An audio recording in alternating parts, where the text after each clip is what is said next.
नमस्कार दोस्तों, कैसे हैं आप लोग। आज मैं डिस्कशन करने वाला हूँ एनलॉन हेल्थ केयर लिमिटेड के बारे में।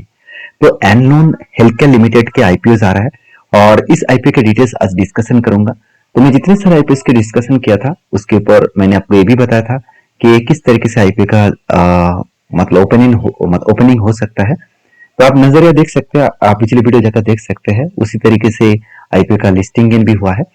तो मैं ये नहीं कहूंगा कि मैं जितने परसेंटेज बेसिस में ग्रे मार्केट में मतलब ग्रे मार्केट प्रीमियम में दिखाया और जिस तरीके से मैंने एनालिसिस करके बताया सेम टू सेम हुआ, ऐसे बिल्कुल नहीं है।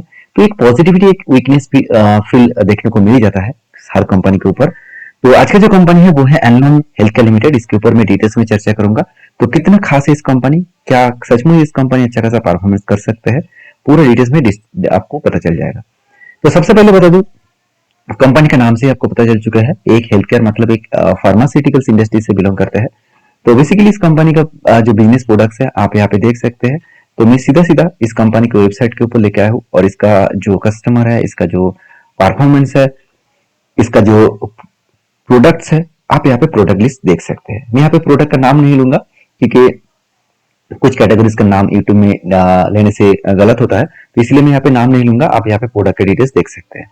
तो सीधा सीधा मैं कंपनी के डिटेल्स में लेके जाता हूँ। देखिए, एनलॉन हेल्थ केयर लिमिटेड बेसिकली एक केमिकल मैन्युफैक्चरिंग कंपनी है।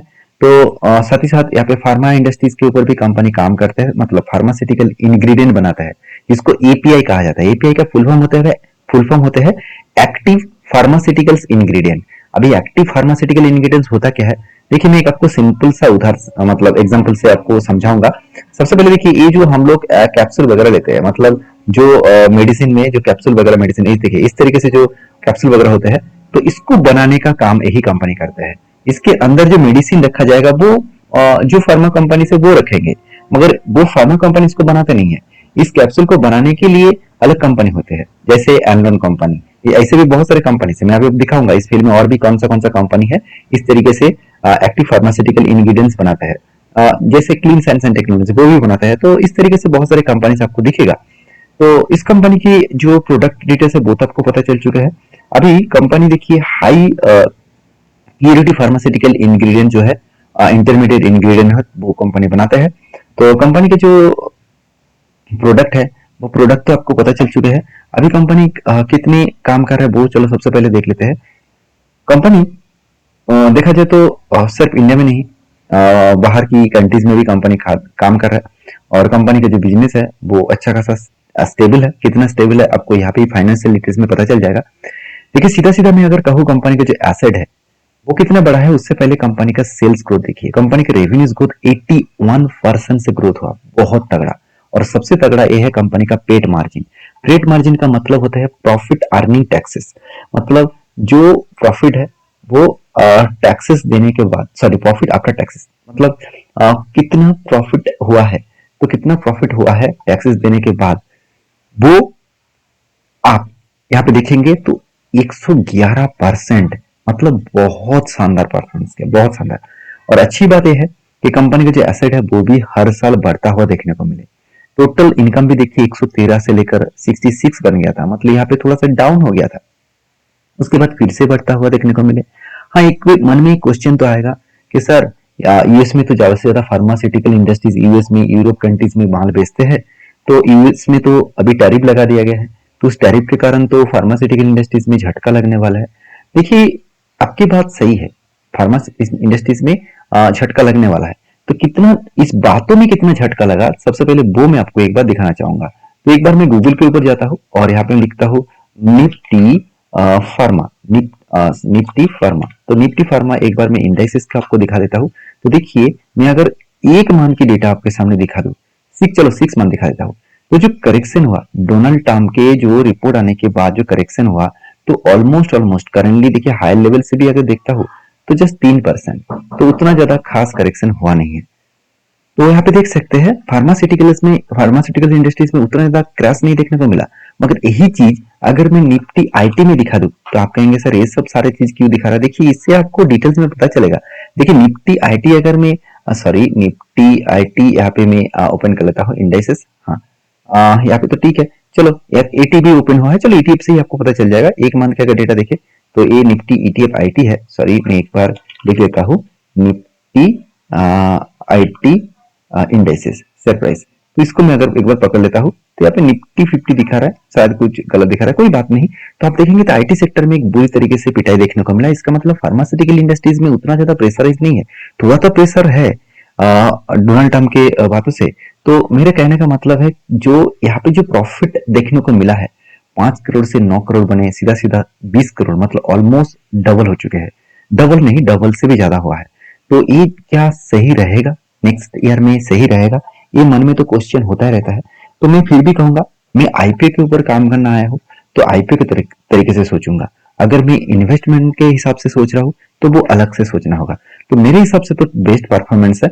और बाकी देखा जाए तो टोटल बोरिंग्स जो पहले ज्यादा कर्जा था, ध्यान से देखिएगा, 66 था, उसके बाद 74 करोड़ बने, अभी कितना है 58 करोड़। इसका मतलब कंपनी खुद के कर्जे को अच्छी तरीके से यहाँ पे मैनेज किया, अच्छी तरीके से यहाँ पे उसको सॉल्व आउट किया। तो मेरे हिसाब से बेस्ट तरीके से यहाँ पे परफॉर्मेंस कंपनी ने किया है और यही कारण के वजह से कंपनी अच्छा खासा धमाका दिखा सकते हैं। तो कैसे धमाका दिखाएगा उससे पहले एक चीज देखिएगा, कंपनी बहुत छोटा है, 483 शेयर का टोटल कंपनी है। तो देखा जाए तो कंपनी का आरओसी 40% है, आरओसी 21% है। तो एक बहुत ज्यादा माना जाता है, बहुत ज्यादा माना जाता है। तो कंपनी का डेप्थ ऑफ इक्विटी भी 0.50 के ऊपर है, तो थोड़ा सा डेप्थ है। तो मैं अभी दिखाऊंगा वो डेप्थ क्या करेंगे। तो उससे पहले देखिए पेट मार्जिन 17%, ईबिटा मार्जिन 26%, बहुत शानदार है।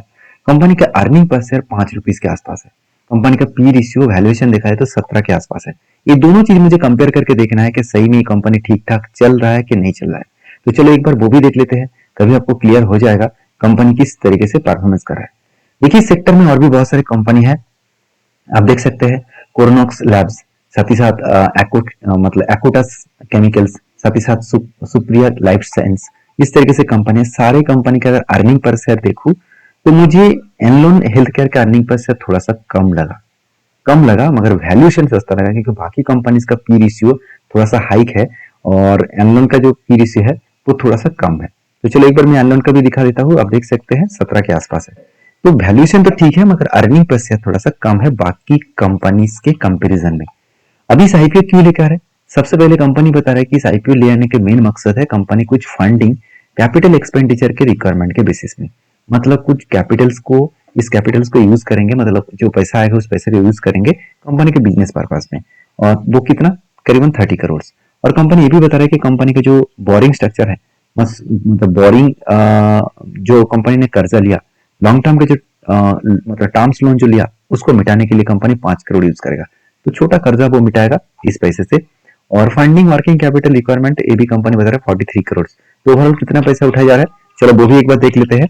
टोटल कंपनी का फंडिंग जो यहाँ पे उठाया जा रहा है, टोटल देखा जाए तो कंपनी 121 करोड़ का फंडिंग उठा रहा है। उतना ज्यादा नहीं है, फिर भी पूरा पैसा वो बिजनेस के ऊपर इन्वेस्ट करेगा, ये सबसे अच्छी बात है।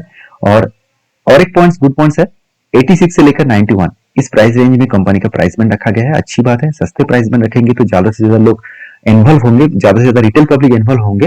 मैं आपको इसके बाद और एक वीडियो इस कंपनी के ऊपर लेके आऊंगा। लास्ट डे मतलब आईपीओ का खरीदने का लास्ट डे से पहले, एक दिन से पहले मैं आईपीओ के ऊपर डिस्कशन करूंगा। मैं इसीलिए डिस्कशन करता हूँ क्योंकि मैं खुद उस दिन डिसीजन लेता हूँ, उसमें मुझे पता चल जाता है कि कंपनी के ऊपर कितना सब्सक्रिप्शन हुआ है और उसका ग्रे मार्केट प्रीमियम क्या है। तो देखिए कंपनी का आईपीओ ओपनिंग हो रहा है 26 तारीख से, मतलब आज के दिन से, और इसका लास्ट डेट है ना 29 ऑफ अगस्त, और इसका ओपनिंग डेट है मतलब लिस्टिंग डेट है 3 तारीख को। ये पूरे डेट्स मैंने मेंशन किया, बीएससी एनएससी दोनों में लिस्टिंग होने वाला है। तो चलो अभी लास्ट पॉइंट के ऊपर चले जाते हैं, वो है कंपनी का ग्रे मार्केट प्रीमियम। अगर मैं इस कंपनी का ग्रे मार्केट प्रीमियम देखूं तो इतने दिनों से ग्रे मार्केट प्रीमियम चल नहीं रहा था, अभी लास्ट 2 डेज में 5.5% के आसपास ग्रे मार्केट प्रीमियम देखने को मिला है। तो अभी भी मुझे इस कंपनी के ऊपर उतना ज्यादा सिक्योरिटी नहीं लग रहा है क्योंकि फार्मास्यूटिकल इंडस्ट्रीज अभी भी प्रेशर में है। और दूसरी बात, जिस तरीके से अमेरिका में हालत हुआ है उसके बेसिस में कंपनी के ऊपर प्रेशर अभी भी है। तो सारी चीज मुझे लास्ट दिन में एक बार चेकआउट करूंगा, इसका ग्रे मार्केट प्रीमियम किस तरीके से बढ़ा है, साथ ही साथ इसका सब्सक्रिप्शन किस तरीके से हुआ है, उसके बेसिस में मैं काम करूंगा। तो आपके ओपिनियन क्या है, आप किस तरीके से इस कंपनी को देखते हैं, जरूर मुझे कमेंट्स करना। आप क्या इस कंपनी के ऊपर अप्लाई करना चाहते हैं वो भी मुझे कमेंट्स करके बता सकते हैं। और वीडियो अच्छा लगे तो लाइक करिए, इस तरीके से अपडेट्स पाने के लिए मुझे फॉलो भी करिएगा। Thank you.